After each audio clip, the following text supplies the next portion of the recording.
Oke guys, jumpa lagi di channel kami. Sekarang kita akan merakit mesin Samsung S7 EJ ya. Ini jadi mesin yang udah rusak udah kita perbaiki, dan ada yang masih matot baru dapet ya. Ini servisan, ini bekas lemparan udah bongkar-bongkar ini pada IC power, IC signal, tapi untuk CPU nya ini masih aman. Nah, kita akan coba merakit ke sini yang udah diperbaiki apakah nyala atau tidak ya. Ini LCD udah pecah redak parah. Jadi kalau misalkan teman-teman handphonenya rusak, coba aja dibongkar sendiri sebelum dibawa ke tempat servis ya. Sebab kalau ke tempat servis udah biaya jasanya kayak mesin S7 nih misalkan, atau S8, S9 kalau matot ya. S7 saya nanya ke tempat servis ya teman-teman, coba iseng-iseng ya, pura-pura memperbaiki CPU berapa gitu kan, dia mintanya 500. Coba bayangin, kalau 500 kita sudah dapat unit dong ya. Kalau dalam pemikiran kita dapat unit dan dapat LCD lagi, walaupun kondisi LCD nya rusak tapi mesinnya hidup, dan bahkan bisa dapat baterai ya. Jadi sebelum teman-teman memperbaiki, mending sharing di forum grup ya, mencari copotan-copotan ya kerusakan. Kalau untuk flagship dia ada grupnya, tapi kalau untuk handphone-handphone yang murah biasanya tidak ada grup, tidak ada yang membuat. Karena kalau flagship ataupun yang handphone mahal-mahal itu biasanya ada grup ya, forum jual belinya juga, jual spare partnya juga ya. Nah, ini kita pasang ini soket-soketnya, teman-teman perhatikan jangan sampai ada yang keinjek ya. Ini untuk speaker dan sensor. Yang kiranya masih nyangkut kita congkel sedikit perlahan-lahan kalau untuk memasang mesin ya, karena panel-panelnya ini fleksibel semua, kabel fleksibel. Di sini nyangkut, kita angkat sedikit agar posisi ini samar ya. Nah, ketika kita fleksibel power, LCD, baterai udah di atas semua, baru ini diterapkan. Untuk S7 EJ ini di sini ada baut ya. Ini ada baut. Kita lihat untuk NFC-nya.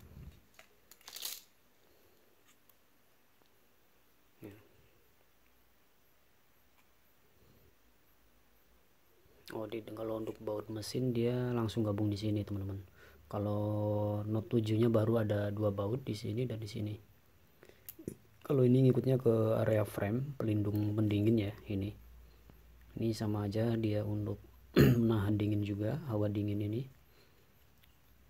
Oke, selanjutnya kita pasang untuk kabel-kabelnya. Mohon maaf kalau suaranya kecil ataupun serak ya teman-teman, karena saya pakai kameranya pakai handphone biasa, jadi nggak pakai mic, nggak diedit, jadi ya apa adanya aja, otodidaknya gitu kan.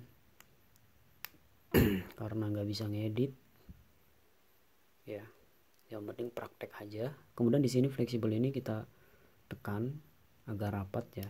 Nah, ini kanan, tengah, kiri biar sesuai. Ini untuk fleksibel cas.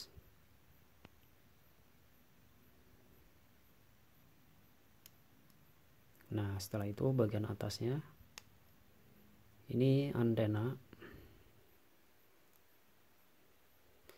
Ini untuk tutorial memasang antena atau mengganti kabel antena udah saya buatkan. Ini tadinya ini belepotan ke sini banyak banget, panjang ya kabelnya. Udah saya kanibal, disesuaikan lagi agar speakernya bunyi, dan sekarang speaker udah bunyi yang ini. Ini mesin juga udah oke. Nah, sebelum memasang semuanya teman-teman, ini jangan diburu pasang. Jadi kalau untuk membongkar baru ini dilepas, tapi kalau untuk memasang mesin ini di paling belakang lah ya, ada tata caranya ya. Kenapa ini nggak dipasang dulu, karena takutnya nanti konslet pada saat arus sudah masuk PCB, LCD ditempel, takutnya ground yang plus sama min jadi nyatu karena belum presisi ya. Nah setelah seperti ini boleh dipasang ya. Kemudian ini kamera depan. Jadi sebelum ditutup pakai baut, saya sarankan untuk menyalakan handphone dulu untuk cek kamera modul ya, apakah berfungsi atau tidak. Kadang ada beberapa teknisi sudah di servis, sudah normal, entah ganti konektor, tapi kamera modul ataupun ganti IC pada bagian sini dia lupa untuk memasang fleksibel. Nah ini nyala ya, yang udah diperbaiki. Lupa untuk memasang fleksibel ataupun fleksibelnya kendor ya, ataupun kameranya lupa dipasang, udah ditutup frame. Nah ini untuk NFC nya kita belakangan aja, tidak ngaruh.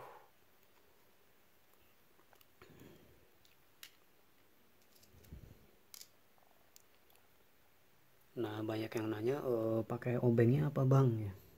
Saya pakai obengnya kayak gini. Ini barangnya banyak para teknisi menggunakan kayak gini. Ini saya udah 2 tahun pakai ini, nyaman. Yang aluminium nggak saya pakai ya. Ini matanya dia tidak gampang rusak ya, walaupun ini harganya murah loh teman-teman. Satu set isinya 5. Seharga berapa ya waktu itu, 25.000 kalau nggak salah. 25.000 mending beli yang jenis kayak begini. Ini udah magnet ya, tuh nempel ya. Nah setelah ini udah dinyalakan, otomatis IC power di sini bekerja hangat dan panas ya. Ini normal. Ini udah rakit IC power, IC display, IC charging udah saya rakit, kasih pendingin lagi ya, karet pendingin, sehingga tidak mudah drop.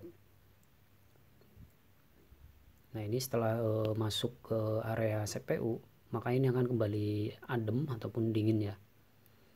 Nah kita coba tes, nyalakan kamera. Kameranya bening ya. Untuk flashnya nyala ya. Kamera depan oke, aman ya. Nah setelah ini udah nyala ya, coba kita cek pada bagian layar apakah berfungsi touchscreen-nya. Ini memang sudah sobek ya, saya beli untuk jalur fleksibelnya teman-teman. Oke, aman ya untuk menu. Jadi tidak nyala tapi bisa disentuh, nggak nyala tapi bisa disentuh untuk backnya. Nah di sini nih, di sini udah bawaan udah putus ya. Ini larinya ke LCD. Jadi kalau untuk memperbaiki jalur ini harus bedah LCD ya. Sedangkan untuk touchscreen aja ini udah retak, makanya saya nggak berani untuk membongkar. Kecuali yang ini masih utuh ya, ini masih utuh LCD-nya, saya berani membongkar, dibeset gampang kalau beset. Kecuali membeset LCD sama touchscreen itu sulit untuk yang layar lengkung. Kalau ini kenapa nggak saya ganti sekalian, karena ini udah pada kompal semua, takutnya nanti saya beset posisi pinggir malah ambrol ya, karena udah sisa ketahanan ada di lem doang kalau udah retak ya. Nah setelah ini sudah terpasang, untuk modul kamera ditekan ke dalam lagi ya, jangan ke arah lensanya, nanti dia buram kena minyak tangan. Nah baru kita pasang NFC. Tutup atasnya mana, ini speaker.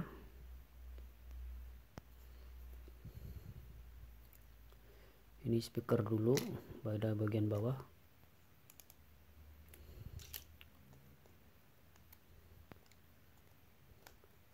Untuk speaker tinggal ditekan aja posisi samping-sampingnya, pinggir-pinggirnya ya.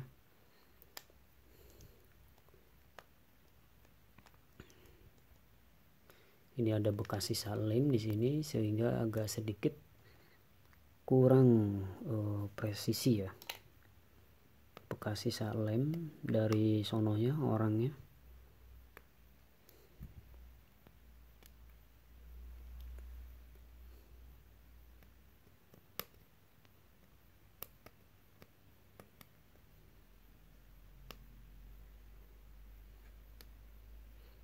Oke, lanjut aja.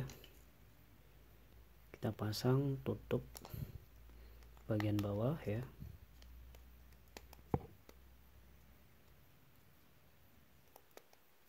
Ini agak sedikit nyangkut apa ya.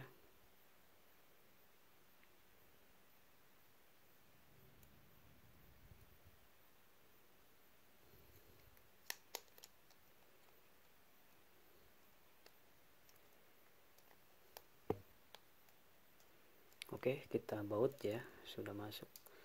Ini bautnya ada yang putih, ada yang hitam, tapi yang ini hitam semua ya. Kalau baut sih yang penting panjangnya sama, kemudian drat ulirnya dia sama. Mau warna apa aja, putih atau hitam nggak masalah. Kita pasang bautnya ini ke area jalur cas dan antena di sini. Jadi kalau misalnya teman-teman rusak mesin, rusak LCD, tinggal di kanibal. Jadi jatuhnya teman-teman nggak mahal ya. Kalau ke tempat servis otomatis ya disarankan ganti baru. Ganti baru aja itu mahal ya. Untuk LCD-nya S7 aja ini masih kena 27, 2,5 ya kalau di daerah saya. Jadi beda daerah beda harga ya. Menyesuaikan kondisi jarak mungkin dari pusat si pabrik Samsung mungkin ya. Nah setelah ini dibaut tutup atas, ini paling akhir kalau nggak salah ya, karena saya beberapa membuka handphone udah banyak, kadang nggak bisa menghafalin.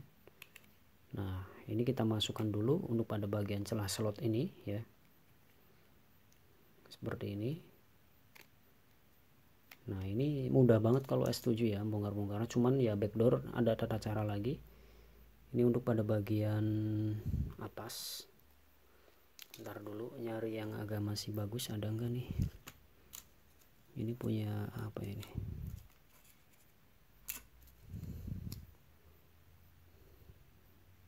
punya S7 juga. Nah kita pasang untuk pada bagian tutup atas sinyal WiFi, GPS, Bluetooth. Nah jadi masangnya teman-teman perhatikan dari bawah dulu, baru tengah NFC, baru atas. Kalau misalnya teman-teman bongkar langsung congkel ke sini, ke sini, kalau nggak sesuai tata cara bisa patah ya. Jadi ada urutan-urutan. Itu juga saya memperhatikan juga sehingga menjadi paham ya. Tadinya nggak paham, kalau praktek sendiri paham. Jadi kalau teori sama praktek itu beda. Kadang kita melihat teori itu gampang, setelah praktek itu susah ya. Contohnya kayak yang kecil-kecil aja, memperbaiki konektor kayak awal-awal saya kebingungan, tapi kalau udah tahu ya mudah. Kalau melihat punya orang itu kan dipercepat, itu kelihatannya gampang. Coba aja teman-teman praktek susah. Kalau untuk konektor cas itu perhatikan, pada usahakan jangan sampai kakinya itu rontok ya, yang kanan kiri jangan sampai rontok, karena itu kanan kiri itu adalah jalur min plus, area charger masuk ke area VBAT, jalur VBAT ya. Nah belum lagi memperbaiki IC ya, atau mau lepas kapasitor, resistor, masang itu agak sedikit rumit kalau nggak biasa ya. Dan itu alatnya juga memadain ya teman-teman.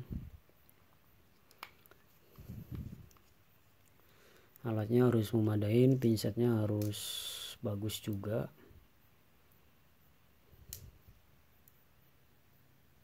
Pinsetnya kecil tapi tipis tapi kuat ya.